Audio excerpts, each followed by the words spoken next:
সূরা calf. বিসমিল্লাহির রহমানির রহিম। রহমান রহিম আল্লাহ তাআলার নামে। কাফ। মর্যাদা সম্পন্ন কোরআনের শপথ। অবশ্যই আমি তোমাকে রসূল করে পাঠিয়েছি। একথা অনুধাবন না করে বরং তারা বিস্ময় বোধ করে। তাদের নিজেদের মাঝ থেকে কি করে একজন সতর্ককারী নবী তাদের কাছে এলো। অতঃপর অবিশ্বাসীরা এও বলে, এ তো আসলে একটা আশ্চর্যজনক ব্যাপার। এটা কি এমন যে আমরা যখন মরে যাব এবং আমরা যখন মাটি হয়ে যাব তখন পুনরায় আমাদের জীবন দান করা হবে? এ তো সত্যি এক সুদূর পরাহত ব্যাপার। আমি তো এও জানি মৃত্যুর পর তাদের দেহ থেকে কতটুকু অংশ জমিন বিনষ্ট করে, আর আমার কাছে একটি গ্রন্থ আছে যেখানে সব বিবরণ সংরক্ষিত রয়েছে। উপরন্তু এদের কাছে যখনই সত্য এসে হাজির হয়েছে তখনই তারা তা প্রত্যাখ্যান করেছে। অতঃপর তারা সংশয়ে দোদুল্যমান থাকে। এই লোকগুলো কি কখনো তাদের উপরে ভাসমান আকাশের দিকে তাকিয়ে দেখেনি কিভাবে তা আমি বানিয়ে রেখেছি এবং কি অপরূপ সাজে আমি তা সাজিয়ে রেখেছি? কই, এর কোথাও কোনো ক্ষুদ্রতম ফাটলও তো নেই। আমি জমিনকে বিছিয়ে দিয়েছি নড়াচড়া থেকে রক্ষা করার জন্য। আমি তার মধ্যে স্থাপন করেছি মজবুত ও অনড় পাহাড় সমূহ। আবার এই জমিনে আমি উদ্গত করেছি সব ধরনের চোখ জুড়ানো উদ্ভিদ। মূলত প্রতিটি মানুষ যে আনুগত্যের দিকে ফিরে আসতে চায় এর প্রতিটি জিনিসই তার চোখ খুলে দেবে এবং তাকে আল্লাহর অস্তিত্বের পাঠ মনে করিয়ে দেবে। আকাশ থেকে আমি বরকতপূর্ণ পানি অবতীর্ণ করেছি এবং তা দিয়ে উদ্যানমালা ও এমন শস্যরাজি পয়দা করেছি যা কেটে কেটে আহরণ করা হয়। আরো পয়দা করেছি উঁচু উঁচু খেজুর বৃক্ষ যার গায়ে গুচ্ছ গুচ্ছ খেজুর সাজানো রয়েছে। এগুলো আমি বান্দাদের জীবিকা হিসেবে দান করেছি এবং আমি পানি দিয়ে মৃত ভূমিকে জীবন দান করি।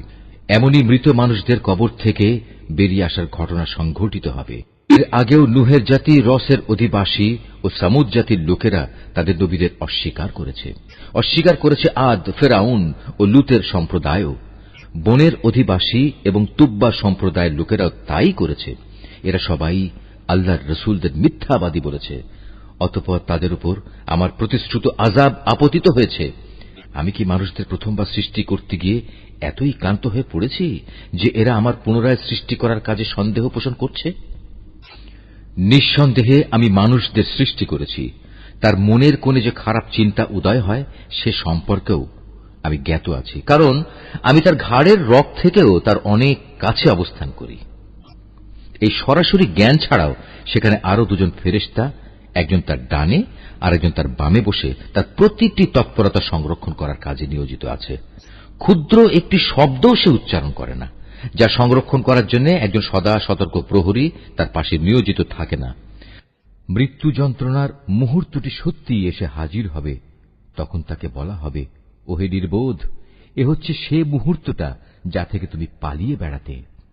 অতঃপর সবাইকে একত্রিত করার জন্য শিঙায় ফুঁ দেয়া হবে। তখন তাদের বলা হবে, এ হচ্ছে সেই শাস্তির দিন যার কথা তোমাদের বলা হয়েছিল। সেদিন প্রতিটি মানুষ আল্লাহর আদালতে এমন ভাবে হাজির হবে যে তাকে হাঁকিয়ে নিয়ে যাবার জন্য সাথে একজন ফেরেশতা থাকবে। অপরজন হবে তার যাবতীয় কর্মকাণ্ডের প্রত্যক্ষ সাক্ষী। একজন বলবে, এ হচ্ছে সেদিন যেদিন সম্পর্কে তুমি উদাসীন ছিলে। এখন আমরা তোমার চোখের সামনে থেকে তোমার সে পর্দা সরিয়ে দিয়েছি। অতএব আজ তোমার দৃষ্টিশক্তি হবে অত্যন্ত প্রখর। সব কিছুই এখন তুমি দেখতে পাবে। তার অপর সাথী ফেরেশতা বলবে, হে মালিক, এ হচ্ছে তোমার আসামি, আর এ হচ্ছে আমার কাছে রক্ষিত তার জীবনের নথিপত্র। অতঃপর উভয় ফেরেশতাকে বলা হবে, তোমরা দুজন মিলে একে এবং এর সাথে প্রতিটি উদ্ধত প্রদর্শনকারী কাফেরকে জাহান্নামে নিক্ষেপ করো। কেননা এরা ভালো কাজে বাধা দিত, যত্রতত্র সীমা লঙ্ঘন করত, স্বয়ং আল্লাহর ব্যাপারে এরা সন্দেহ পোষণ করত। যে ব্যক্তি আল্লাহ তাআলার সাথে অন্য কিছুকে মাবুদ বানিয়ে নিত তাকেও আজ জাহান্নামের কঠিন আযাবে নিক্ষেপ করো। এ সময় তার সহচর শয়তান বলে উঠবে, হে আমাদের মালিক, আমি কিন্তু এই ব্যক্তিটিকে তোমার বিদ্রোহী বানাইনি। বস্তুত সে নিজেই ঘোর বিভ্রান্তিতে নিমজ্জিত ছিল। আল্লাহ তাআলা বলবেন, এখন তোমরা আমার সামনে বাকবিতণ্ডা করো না। আমি তো আগেই তোমাদের অদ্যকার আযাব সম্পর্কে সতর্ক করে দিয়েছিলাম। আমার এখানে কোনো কথারই রদ বদল হয় না। আমি বান্দাদের ব্যাপারে অবিচারকও নই যে সতর্ক না করেই তাদের আযাব দেব। সেদিন আমি জাহান্নামকে লক্ষ্য করে বলবো, তুমি কি পূর্ণ হয়ে গেছো? জাহান্নাম বলবে, হে মালিক, এখানে আসার মতো আরো কেউ আছে কি? অপরদিকে জান্নাতকে পরহেজগার লোকদের কাছে নিয়ে আসা হবে। সেদিন তাদের জন্য তা মোটেই দূরের বস্তু হবে না। জান্নাতকে তাদের সামনে এনে বলা হবে, এ হচ্ছে সেই জায়গা যার প্রতিশ্রুতি তোমাদের দেয়া হয়েছিল। এ স্থান সে ধরনের প্রতিটি মানুষের জন্য নির্দিষ্ট যে আল্লাহর বিধানের দিকে ফিরে আসে এবং তা হেফাজত করে। এ ব্যবস্থা তার জন্য যে না দেখে পরম দয়ালু আল্লাহ তাআলাকে ভয় করেছে এবং বিনয় চিত্তে আল্লাহ তাআলার কাছে হাজির হয়েছে। সেদিন তাদের বলা হবে, হ্যাঁ, আজ তোমরা একান্ত প্রশান্তির সাথে এতে দাখিল হয়ে যাও। এ হচ্ছে তোমাদের অনন্ত যাত্রার প্রথম দিন। সেখানে তারা যা যা পেতে চাইবে তার সব তো পাবেই। এর সাথে আমার কাছে তাদের জন্য আরো থাকবে অপ্রত্যাশিত পুরস্কার। আমি তাদের আগেও অনেক মানব গোষ্ঠীকে ধ্বংস করে দিয়েছি, যারা ছিল শক্তি সামর্থ্যে এদের চাইতে অনেক বেশি বড়।